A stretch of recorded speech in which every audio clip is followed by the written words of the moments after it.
Chapter 18. Dr. Seward's Diary. 30th of September. I got home at 5 o'clock, and found that Godalming and Morris had not only arrived, but had already studied the transcript of the various diaries and letters which Harker and his wonderful wife had made and arranged. Harker had not yet returned from his visit to the carrier's men, of whom Dr. Hennessy had written to me. Mrs. Harker gave us a cup of tea, and I can honestly say that for the first time since I have lived in it, this old house seemed like home. When we had finished, Mrs. Harker said, "Dr. Seward, may I ask a favour? I want to see your patient, Mr. Renfield. Do let me see him. What you have said of him in your diary interests me so much." She looked so appealing and so pretty that I could not refuse her, and there was no possible reason why I should. So I took her with me. When I went into the room, I told the man that a lady would like to see him, to which he simply answered, "Why?" "She is going through the house and wants to see everyone in it," I answered. "Oh, very well," he said. "Let her come in by all means, but just wait a minute till I tidy up the place." His method of tidying was peculiar. He simply swallowed all the flies and spiders in the boxes before I could stop him. It was quite evident that he feared, or was jealous of, some interference. When he had got through his disgusting task, he said cheerfully, "Let the lady come in," and sat down on the edge of his bed with his head down, but with his eyelids raised so that he could see her as she entered. For a moment I thought that he might have some homicidal intent. I remember how quiet he had been just before he attacked me in my own study, and I took care to stand where I could seize him at once if he attempted to make a spring at her. She came into the room with an easy gracefulness which would at once command the respect of any lunatic, for easiness is one of the qualities mad people most respect. She walked over to him, smiling pleasantly, and held out her hand. "Good evening, Mr. Renfield," said she. "You see, I know you, for Dr. Seward has told me of you." He made no immediate reply, but eyed her all over intently with a set frown on his face. This look gave way to one of wonder, which merged in doubt. Then, to my intense astonishment, he said, "You're not the girl the doctor wanted to marry, are you? You can't be, you know, for she's dead." Mrs. Harker smiled sweetly as she replied, "Oh, no, I have a husband of my own, to whom I was married before I ever saw Dr. Seward, or he me. I am Mrs. Harker." "Then what are you doing here?"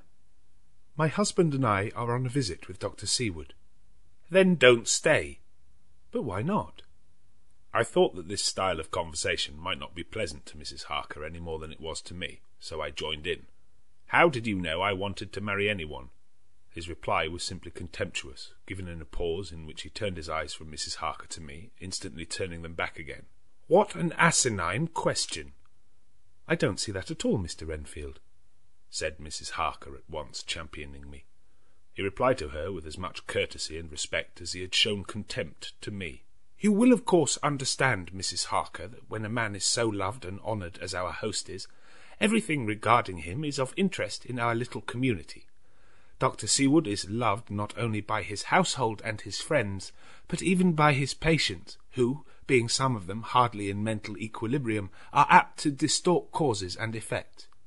Since I myself have been an inmate of a lunatic asylum, I cannot but notice that the sophistic tendencies of some of its inmates lean towards the errors of non causa and ignoratio elenchi." I positively opened my eyes at this new development. Here was my own pet lunatic, the most pronounced of his type that I had ever met with, talking elemental philosophy and with the manner of a polished gentleman. I wonder if it was Mrs. Harker's presence which had touched some chord in his memory. If this new phase was spontaneous, or in any way due to her unconscious influence, she must have some rare gift or power. We continued to talk for some time, and seeing that he was seemingly quite reasonable, she ventured, looking at me questioningly as she began, to lead him to his favourite topic. I was again astonished, for he addressed himself to the question with the impartiality of the completest sanity. He even took himself as an example when he mentioned certain things. "Why, I myself am an instance of a man who had a strange belief. Indeed, it was no wonder that my friends were alarmed and insisted on my being put under control. I used to fancy that life was a positive and perpetual entity, and that by consuming a multitude of live things, no matter how low in the scale of creation, one might indefinitely prolong life. At times I held the belief so strongly that I actually tried to take human life. The doctor here will bear me out that on one occasion I tried to kill him for the purpose of strengthening my vital powers by the assimilation with my own body of his life through the medium of his blood, relying, of course, upon the scriptural phrase, "For the blood is the life," though indeed the vendor of a certain nostrum has vulgarized the truism to the very point of contempt. Isn't that true, Doctor? I nodded assent, for I was so amazed that I hardly knew what to either think or say. It was hard to imagine that I had seen him eat up his spiders and flies not 5 minutes before. Looking at my watch, I saw that I should go to the station to meet Van Helsing, so I told Mrs. Harker that it was time to leave. She came at once, after saying pleasantly to Mr. Renfield, "Goodbye, and I hope I may see you often under auspices pleasanter to yourself." To which, to my astonishment, he replied, "Goodbye, my dear. I pray God I may never see your sweet face again. May he bless and keep you." When I went to the station to meet Van Helsing, I left the boys behind me. Poor Art seemed more cheerful than he has been since Lucy first took ill, and Quincy is more like his own bright self than he has been for many a long day. Van Helsing stepped from the carriage with the eager nimbleness of a boy. He saw me at once and rushed up to me, saying, "Ah, friend John, how goes all? Well? "So, I have been busy, for I come here to stay if need be. All affairs are settled with me, and I have much to tell. Madam Mina is with you, yes? And her so fine husband, and Arthur, and my friend Quincy, they are with you too? Good." As I drove to the house, I told him of what had passed, and of how my own diary had come to be of some use through Mrs. Harker's suggestion, at which the Professor interrupted me. "Ah, that wonderful Madam Mina! She has man's brain, a brain that a man should have were he much gifted, and a woman's heart. The good God fashioned her for a purpose, believe me, when he made that so good combination. Friend John, up to now fortune has made that woman of help to us. After tonight she must not have to do with this so terrible affair. It is not good that she run a risk so great. We men are determined, nay, are we not pledged, to destroy this monster? But it is no part for a woman. Even if she be not harmed, her heart may fail her in so much and so many horrors, and hereafter she may suffer, both in waking from her nerves and in sleep from her dreams. And besides, she is young woman and not so long married. There may be other things to think of some time, if not now. You tell me she has wrote all, then she must consult with us. But tomorrow she say good-bye to this work, and we go alone." I agreed heartily with him, and then I told him what we had found in his absence, that the house which Dracula had bought was the very next one to my own. He was amazed, and a great concern seemed to come on him. "Oh, that we had known it before," he said, "for then we might have reached him in time to save poor Lucy. However, the milk that is spilt cries not out afterwards, as you say. We shall not think of that, but go on our way to the end." Then he fell into a silence that lasted till we entered my own gateway. Before we went to prepare for dinner, he said to Mrs. Harker, "I am told, Madam Mina, by my friend John, that you and your husband have put up in exact order all things that have been up to this moment." "Not up to this moment, Professor," she said impulsively, "but up to this morning." "But why not up to now? We have seen hitherto how good light all the little things have made. We have told our secrets, and yet no one who has told is the worse for it." Mrs. Harker began to blush, and taking a paper from her pockets, she said, "Dr. Van Helsing, will you read this, and tell me if it must go in? It is my record of today. I too have seen the need of putting down at present everything, however trivial, but there is little in this except what is personal. Must it go in?" The Professor read it over gravely and handed it back, saying, "It need not go in if you do not wish it, but I pray that it may. It can but make your husband love you the more, and all us, your friends, more honour you, as well as more esteem and love." She took it back with another blush and a bright smile. And so now, up to this very hour, all the records we have are complete and in order. The Professor took away one copy to study after dinner and before our meeting, which is fixed for 9 o'clock. The rest of us have already read everything, so when we meet in the study we shall all be informed as to facts, and can arrange our plan of battle with this terrible and mysterious enemy. Mina Harker's Journal. 30th of September. When we met in Dr. Seward's study 2 hours after dinner, which had been at 6 o'clock, we unconsciously formed a sort of board or committee. Professor Van Helsing took the head of the table, to which Dr. Seward motioned him as he came into the room. He made me sit next to him on his right, and asked me to act as secretary. Jonathan sat next to me. Opposite us were Lord Godalming, Dr. Seward, and Mr. Morris. Lord Godalming being next to the Professor, and Dr. Seward in the centre. The Professor said, "I may, I suppose, take it that we are all acquainted with the facts that are in these papers." We all expressed assent, and he went on. "Then it were, I think, good that I tell you something of the kind of enemy with which we have to deal. I shall then make known to you something of the history of this man which has been ascertained for me. So we then can discuss how we shall act, and can take our measure accordingly.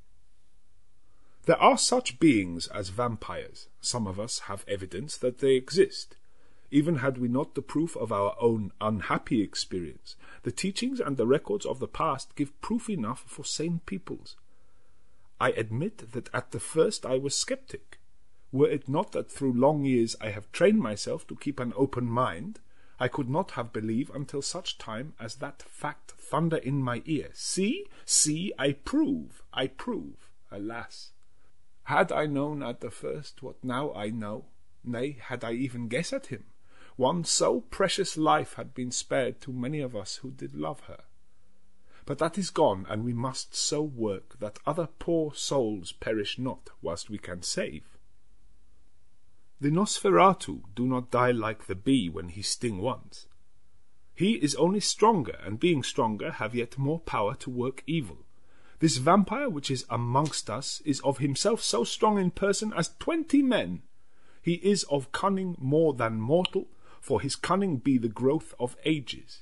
He have still the aids of necromancy, which is, as his etymology imply, the divination by the dead, and all the dead that he can come nigh to are for him at command.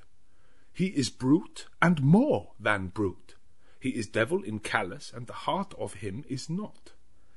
He can, within limitations, appear at will, when and where, and in any of the forms that are to him. He can, within his range, direct the elements, the storm, the fog, the thunder. He can command all the meaner things, the rat and the owl and the bat, the moth and the fox and the wolf. He can grow and become small, and he can at times vanish and come unknown. How then are we to begin our strike to destroy him? How shall we find his where? And having found it, how can we destroy? My friends, this is much. It is a terrible task that we undertake, and there may be consequence to make the brave shudder. For if we fail in this our fight, he must surely win. And then where end we? Life is nothing. I heed him not. But to fail here is not mere life or death. It is that we become as him, that we henceforward become foul things of the night like him, without heart or conscience, preying on the bodies and the souls of those we love best. To us forever are the gates of heaven shut, for who shall open them to us again? We go on for all time abhorred by all, a blot on the face of God's sunshine, an arrow in the side of him who died for man. But we are face to face with duty, and in such case must we shrink? For me, I say no, but then I am old, and life with his sunshine, his fair places, his song of birds, his music, and his love lie far behind. You others are young, some have seen sorrow, but there are fair days yet in store. What say you?" Whilst he was speaking, Jonathan had taken my hand. I feared, oh so much, that the appalling nature of our danger was overcoming him when I saw his hand stretch out.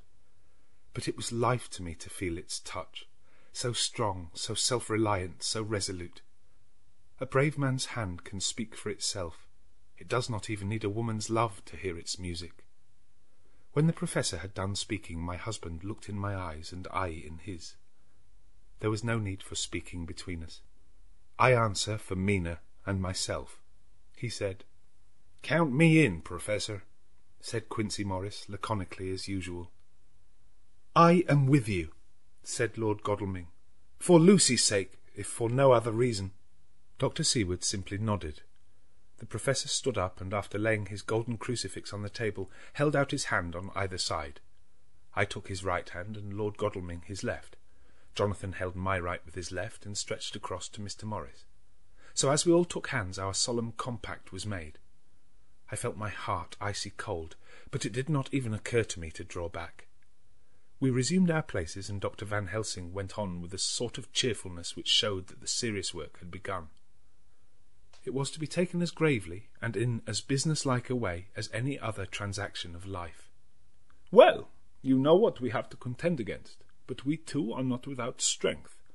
We have on our side power of combination, a power denied to the vampire kind. We have sources of science.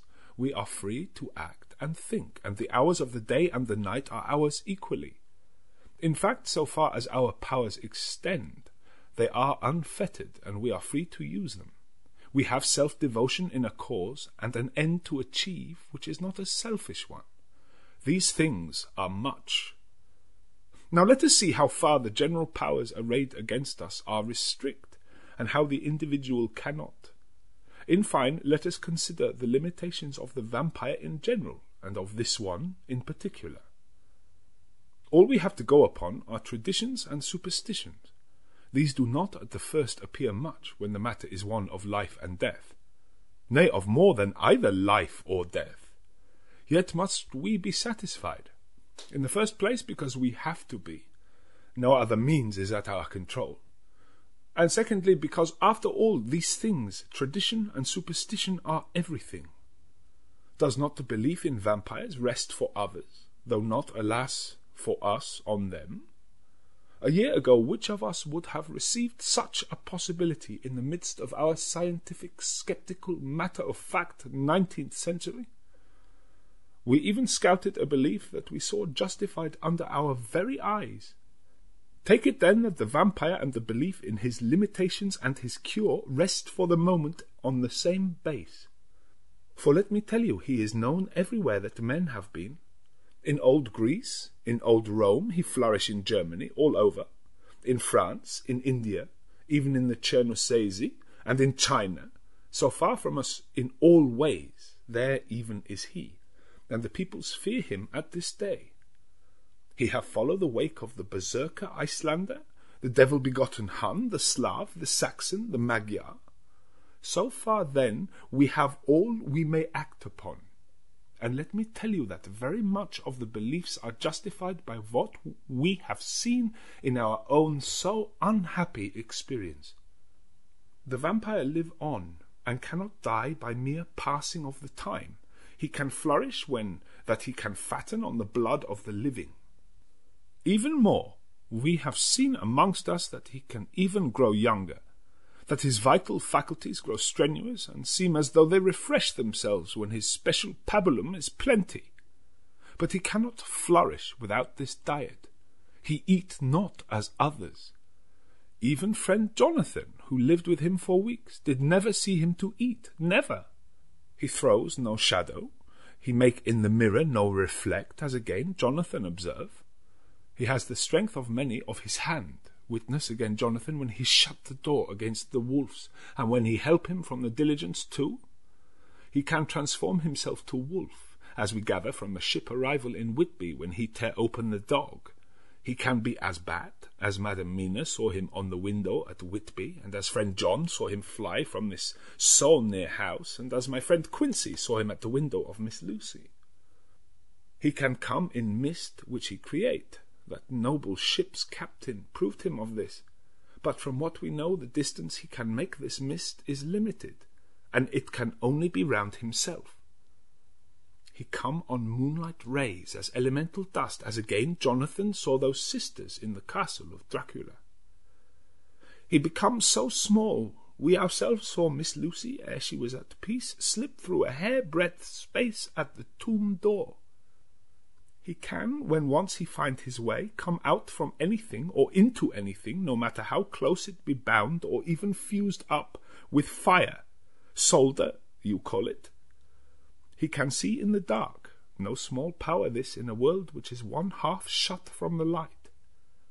Ah, but hear me though, he can do all these things, yet he is not free. Nay, he is even more prisoner than the slave of the galley, than the madman in his cell. He cannot go where he lists. He who is not of nature has yet to obey some of nature's laws. Why, we know not. He may not enter anywhere at the first, unless there be some one of the household who bid him to come, though afterwards he can come as he please. His power ceases, as does that of all evil things, at the coming of the day. Only at certain times can he have limited freedom.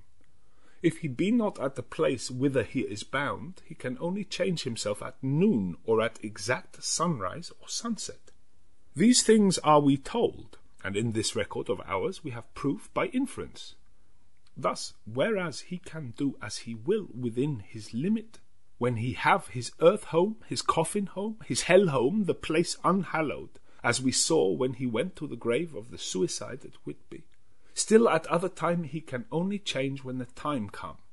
It is said too that he can only pass running water at the slack or the flood of the tide. Then there are things which so afflict him that he has no power, as the garlic that we know of, and as for things sacred as this symbol, my crucifix, that was amongst us even now when we resolve, to them he is nothing, but in their presence he take his place far off and silent with respect. There are others too, which I shall tell you of, lest in our seeking we may need them. The branch of wild rose on his coffin keep him that he move not from it. A sacred bullet fired into the coffin kill him so that he be true dead. And as for the stake through him, we know already of its peace, or the cut-off head that giveth rest. We have seen it with our eyes. Thus, when we find the habitation of this man that was, we can confine him to his coffin and destroy him, if we obey what we know. But he is clever. I have asked my friend Arminius of Budapest University to make his record, and, from all the means that are, he tell me of what he has been. He must indeed have been that Voivode Dracula who won his name against the Turk over the great river on the very frontier of Turkeyland. If it be so, then he was no common man, for in that time and for centuries after he was spoken of as the cleverest and the most cunning, as well as the bravest of the sons of the land beyond the forest. That mighty brain and that iron resolution went with him to his grave, and are even now arrayed against us. The Draculas were, says Arminius, a great and noble race, though now and again were scions who were held by their coevals to have had dealings with the evil one. They learnt his secrets in the Scolomancer against the mountains over Lake Hermannstadt, where the devil claims the 10th scholar as his due. In the records are such words as Stregoica, witch, Ordog and Pokol, Satan and hell. And in one manuscript this very Dracula is spoken of as vampire, which we all understand too well. There have been from the loins of this very one great men and good women, and their graves make sacred the earth where alone this foulness can dwell. For it is not the least of its terrors that this evil thing is rooted deep in all good. In soil barren of holy memories it cannot rest. Whilst they were talking, Mr. Morris was looking steadily at the window, and he now got up quietly and went out of the room. There was a little pause, and then the Professor went on. And now we must settle what we do. We have here much data, and we must proceed to lay out our campaign. We know from the inquiry of Jonathan that from the castle to Whitby came 50 boxes of earth, all of which were delivered at Carfax. We also know that at least some of these boxes have been removed. It seems to me that our first step should be to ascertain whether all the rest remains in the house beyond that wall where we look today, or whether any more have been removed. If the latter, we must trace. Here we were interrupted in a very startling way. Outside the house came the sound of a pistol shot. The glass of the window was shattered with a bullet, which, ricocheting from the top of the embrasure, struck in the far wall of the room. I am afraid I am at heart a coward, for I shrieked out. The men all jumped to their feet. Lord Godalming flew over to the window and threw up the sash. As he did so, we heard Mr. Morris's voice without. "Sorry, I fear I have alarmed you. I shall come in and tell you about it." A minute later he came in and said, "It was an idiotic thing of me to do, and I ask your pardon. Mrs. Harker, most sincerely, I fear I must have frightened you terribly. But the fact is that whilst the Professor was talking, there came a bat and sat on the window-sill. I have got such a horror of the damned brutes from recent events that I cannot stand them, and I went out to have a shot, as I have been doing of late of evenings whenever I have seen one. You used to laugh at me then for it, Art." "Did you hit it?" asked Dr. Van Helsing. "I don't know. I fancy not, for it flew away into the wood." Without saying any more, he took his seat, and the Professor began to resume his statement. "We must trace each of these boxes, and when we are ready we must either capture or kill this monster in his lair, or we must, so to speak, sterilize the earth, so that no more he can seek safety in it. Thus, in the end, we may find him in his form of man between the hours of noon and sunset, and so engage with him when he is at his most weak. And now for you, Madam Mina. This night is the end until all be well. You are too precious to us to have such risk. When we part tonight, you no more must question. We shall tell you all in good time. We are men and are able to bear, but you must be our star and our hope, and we shall act all the more free that you are not in the danger, such as we are." All of the men, even Jonathan, seemed relieved, but it did not seem to me good that they should brave danger and perhaps lessen their safety, strength being the best safety, through care of me. But their minds were made up, and though it was a bitter pill for me to swallow, I could say nothing save to accept their chivalrous care of me. Mr. Morris resumed the discussion. "As there is no time to lose, I vote we have a look at his house right now. Time is everything with him, and swift action on our part may save another victim." I own that my heart began to fail me when the time for action came so close. But I did not say anything, for I had a greater fear that if I appeared as a drag or a hindrance to their work, they might even leave me out of their counsels altogether. They have now gone off to Carfax with means to get into the house. Manlike, they had told me to go to bed and sleep, as if a woman can sleep when those she loves are in danger. I shall lie down and pretend to sleep, lest Jonathan have added anxiety about me when he returns. Dr. Seward's Diary. 1st of October, 4 a.m. Just as we were about to leave the house, an urgent message was brought to me from Renfield to know if I would see him at once, as he had something of the utmost importance to say to me. I told the messenger to say that I would attend to his wishes in the morning. I was busy just at the moment. The attendant added, "He seems very importunate, sir. I have never seen him so eager. I don't know but what, if you don't see him soon, he will have one of his violent fits." I knew the man would not have said this without some cause, and so I said, "All right, I'll go now," and I asked the others to wait a few minutes for me, as I had to go and see my patient. "Take me with you, friend John," said the Professor. "His case in your diary interests me much, and it had bearing too now and again on our case. I should much like to see him, and especially when his mind is disturbed." "May I come also?" asked Lord Godalming. "Me too," said Quincy Morris. "May I come?" said Harker. I nodded, and we all went down the passage together. We found him in a state of considerable excitement, but far more rational in his speech and manner than I had ever seen him. There was an unusual understanding of himself, which was unlike anything I had ever met with in a lunatic, and he took it for granted that his reasons would prevail with others entirely sane. We all four went into the room, but none of the others at first said anything. His request was that I would at once release him from the asylum and send him home. This he backed up with arguments regarding his complete recovery and adducing his own existing sanity. "I appeal to your friends," he said. "They will perhaps not mind sitting in judgment on my case. By the way, you have not introduced me."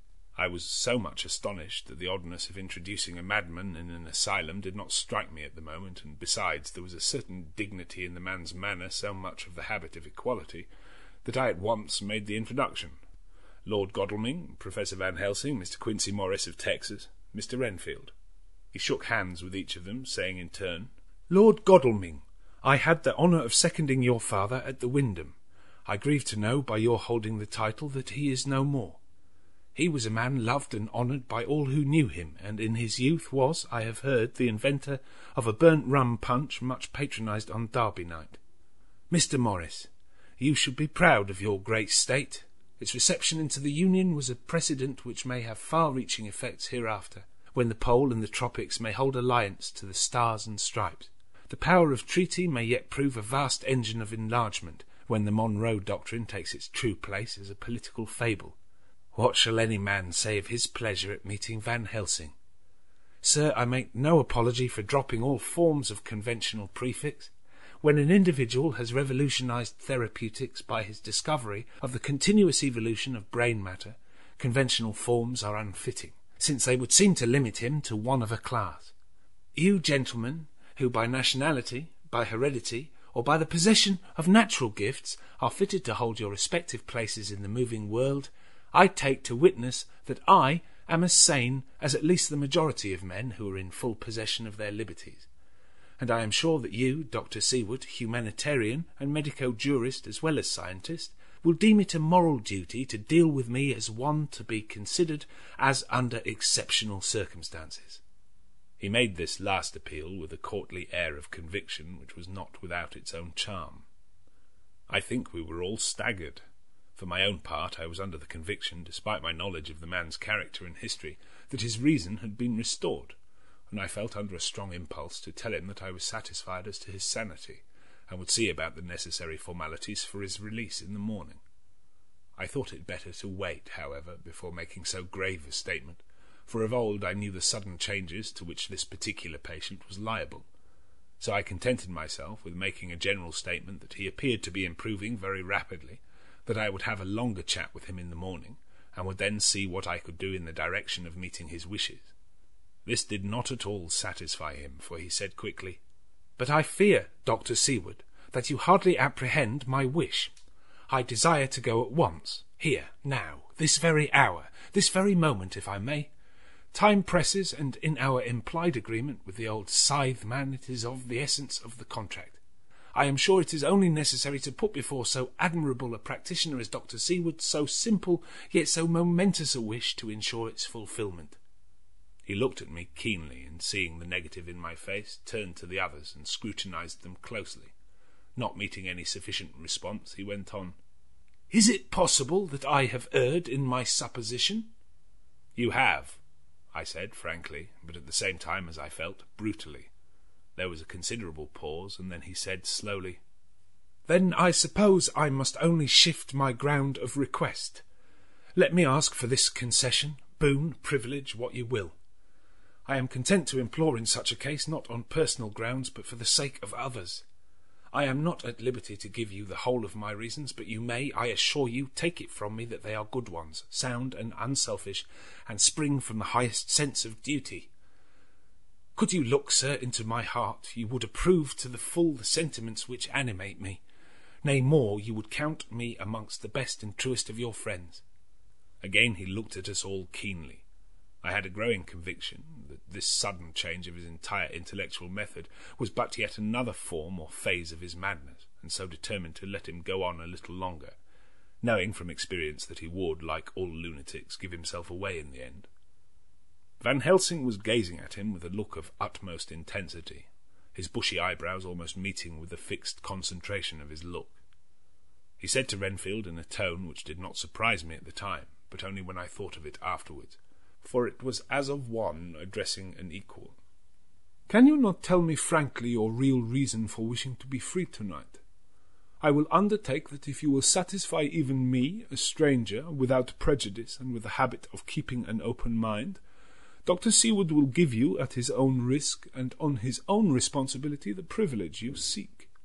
He shook his head sadly, and with a look of poignant regret on his face, the Professor went on, "Come, sir, bethink yourself. You claim the privilege of reason in the highest degree, since you seek to impress us with your complete reasonableness.